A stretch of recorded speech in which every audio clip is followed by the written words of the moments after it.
could I just have a small fries, please? A small fry? That's it, yeah, thank you. Okay, 234. Have a good one. Thanks. Thank you. Thank you very much. Take care. I'm loving it. There's many imitators, but there's no substitute. A McDonald's French fry is perfect anywhere in the world you go. Tastes exactly the same.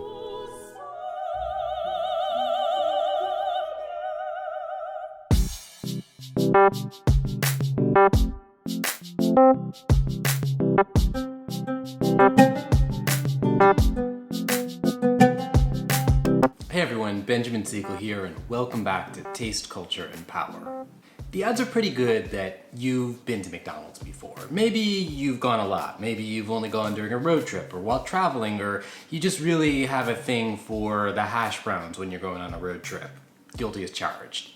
But I think it's fair to say that the Golden Arches are one of the most iconic symbols of both American capitalism, American food, and maybe just fast food in general. And that's what we're going to talk about today. It wasn't preordained that McDonald's was going to become iconic in this particular way. It moved from suburban California and then became a sign of the post-war society of abundance. There was dependable food. It was served cheaply and quickly in an environment that was conducive to families. And that's important. We're going to come back to that in just a second. But we've got this confluence in the 20th and 21st century that democracy is fundamentally about choices. Fast food actually refracts this really well.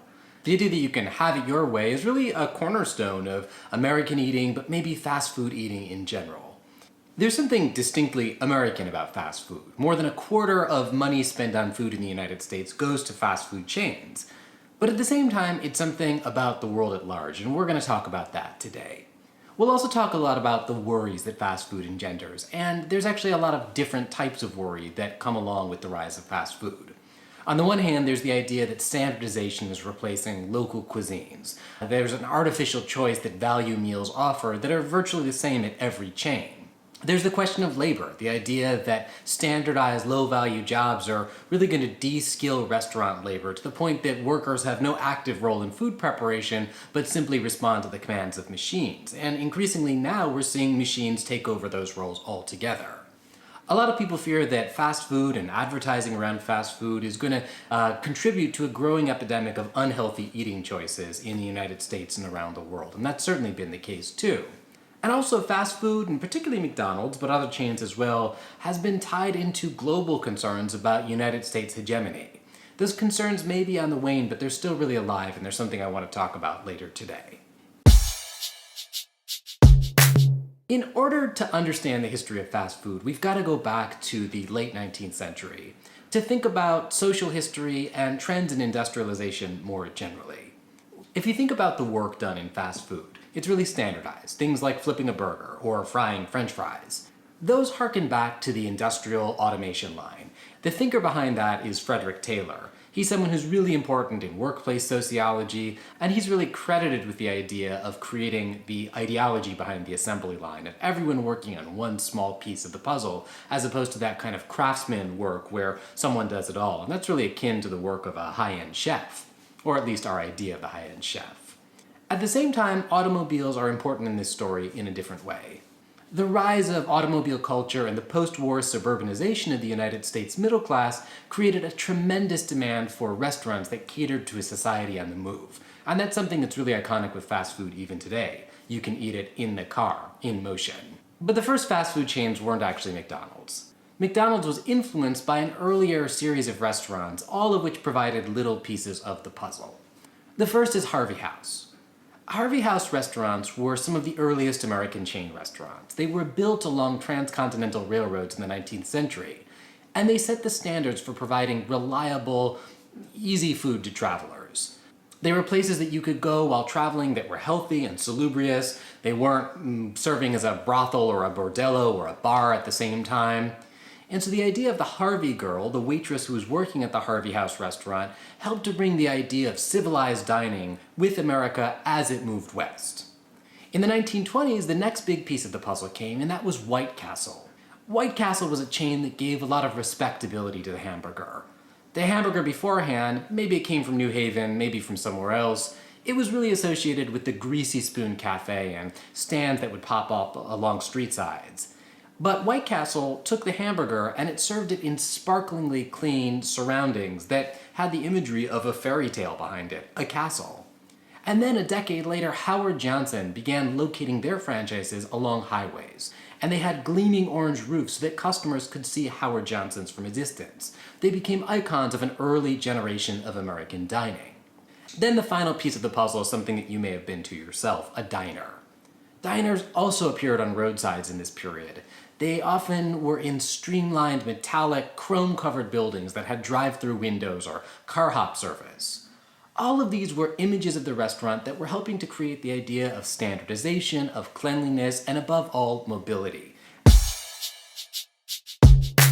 And those were the missing pieces of the puzzle that came together to create McDonald's.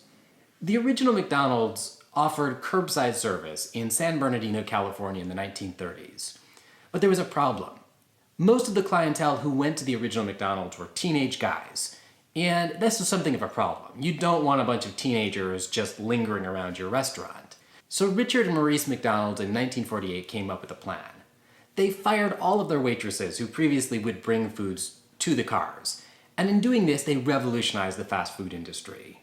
They were able to expand the kitchen space inside the restaurant while cutting the menu down to just the basics, hamburgers, fries, and shakes. And what do all of those things have in common?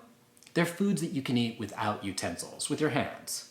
If you standardized every burger with the same combination of ketchup, mustard, onions, and 2 pickles, divided the labor, and then used disposable paper cups and sacks, you had a winning formula. It's what allowed McDonald's to offer very low prices. This led to high turnover and high volume, and eventually to great profits. And so the teenagers disappeared and were replaced by families who were pretty quick to come in and pretty quick to leave. And finally, those 2 McDonald brothers came up with the last piece of the puzzle. They designed these distinctive arches, lit by neon at night, to make the restaurant visible from the road like a Howard Johnson. This was an incredibly successful and incredibly profitable idea. But it was actually a traveling kitchen supply salesman, Ray Kroc, who built this into an empire. Ray Kroc came to the San Bernardino restaurant and he was really impressed by what they had come up with, specifically the volume, the idea that they could move people in and out of the restaurant in record time. And so in 1954, just 6 years after they had come up with the concept, Kroc purchased the right to franchise the McDonald's. Now the idea of the franchise wasn't new, but Ray Kroc really perfected it as an art. The franchise holders were all considered independent businessmen, but they were kept under really close control to ensure uniformity between locations. In 1961, Ray Kroc founded a hamburger university. You could get a degree from there. And he sought to heighten professionalism and loyalty among managers at McDonald's. He wanted to send them out to the restaurants with ketchup in their veins. Now, McDonald's wasn't the only chain sprouting up in this period. And from the beginning, it had fierce competition, both for hamburgers, but also a broader idea of fast food.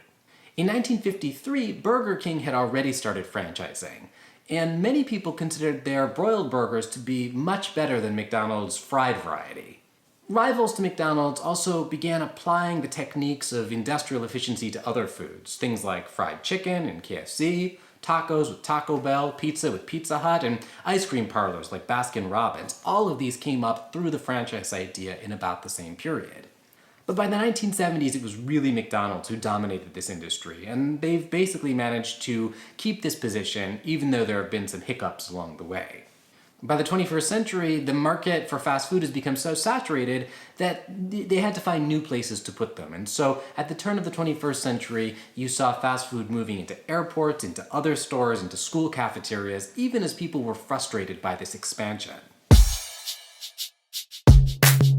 Industrial fast food may have started in the United States, but it spread quickly around the world, and different countries had different reactions to it. It was McDonald's who took the lead in bringing hamburgers across the world. They opened restaurants in Canada, Japan, Australia, and across Western Europe in the late 1960s and 1970s, and then eventually into Latin America, into Asia, and finally into the former communist bloc. Now, there were always accusations that McDonald's was being culturally imperialistic. And so its leadership went to great lengths to establish local sources of supply for raw materials, but also to give franchise owners in other countries a lot of autonomy in the decisions they made about menus. So while fast food became kind of downscale in the United States, McDonald's in other locations became associated with a more affluent clientele. In some extreme cases, this was like the candlelit McDonald's restaurants in Rio de Janeiro that served champagne alongside Big Mac.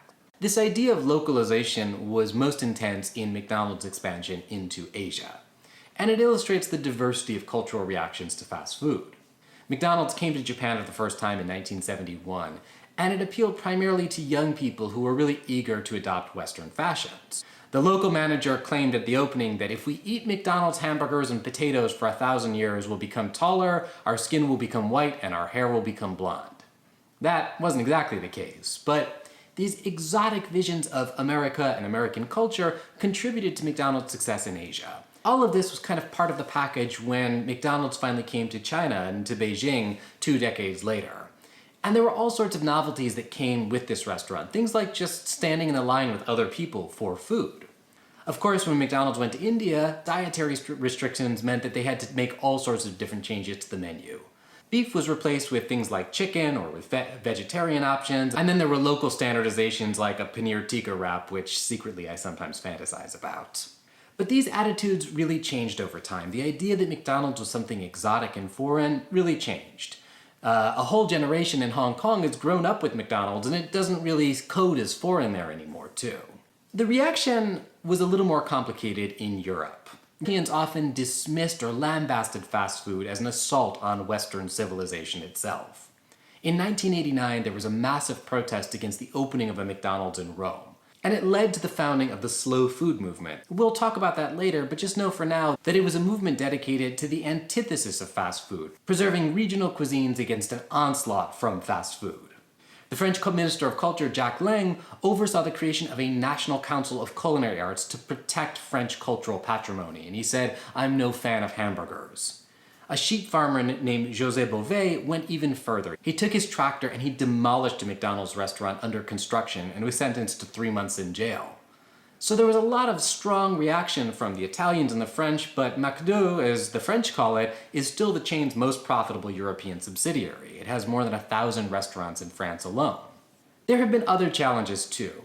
In 1994, there was a major case that has come to be known as the McLibel case. It was when McDonald's sued 2 British environmental activists for libel, but also got a tremendous backlash. Dave Morris and Helen Steele had distributed a pamphlet across England. They accused the company of all sorts of abuses, ranging from facilitating tropical deforestation for beef to underpaying employees who worked in its chains. The McLibel case humiliated the company, and when the defendants refused to retract their claims in a settlement offered by the company, the damage was even worse. The court found these 2 activists guilty of some instances of libel, but many of the accusations turned out to be true, and it really damaged the company's reputation. This was one of the major crises that McDonald's had to face at the end of the 20th century. But really, actually, some of the greater challenges have come from local competitors who offer better rival versions of fast food. Sometimes these chains have just been successful at home, but often they've acquired a global presence of their own in different markets. One of these that comes to mind is Nando's, which some of you may know. It's a Mozambican chicken franchise that specializes in a really spicy peri-peri sauce. It spread first to South Africa, where it gained a lot of preeminence, and then it moved slowly across the world, first to Australia, and now in the United Kingdom and across Europe. Meanwhile, in Hong Kong, purveyors of Chinese-style fast food regained more than 70% of the market from international hamburger chains by the turn of the 21st century. If you've been to Hong Kong, these are places like Choi Wah, which provide really local favorites in similar kind of fast food environments. And McDonald's has come to acknowledge the global limits of the hamburger model by purchasing competitors in all different sectors of the fast food market, hedging their bets. You can't talk about fast food without talking about health impacts. Many people hold fast or industrial processed foods responsible for a spectacular growth in the number of overweight people around the world. We'll come back a little bit later to questions of bodies and obesity and whether or not we should talk about an obesity crisis. But we can say, as just a qualitative assessment, that the incidence of obesity began to climb in the United States in the late 1970s. By the turn of the century, more than a third of the American population weighed at least 20% of what doctors considered to be optimum. Again, we can challenge that, and we'll come back to that later. Now, this wasn't just true in the United States, but really around the world too. By the 21st century, 15 to 20% of Western Europeans were significantly overweight. In Eastern Europe, that number was close to 50%. And even in Japan, rates of obesity climbed above 10%. Many people have posited a correlation between fast food and industrial food and these changing body compositions. We've also got the kind of sequelae that come from them, things like diabetes or heart disease, which are spreading very quickly in places that are malnourished in other aspects. They call this the dual burden of obesity and malnutrition living side by side, and they're certainly the case in countries like India and some African countries.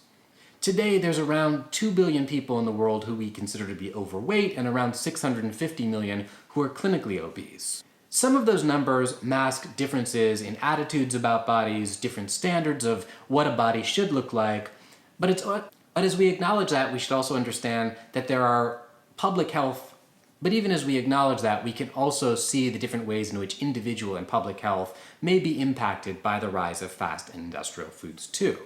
In 2002, two overweight teenagers sued McDonald's for making them fat, and then there was that very popular documentary, Super Size Me, that won a lot of critical acclaim.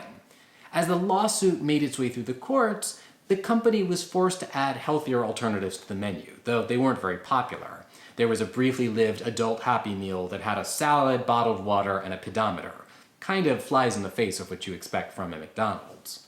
But what has been much more successful has been fast food investments in other areas of foods.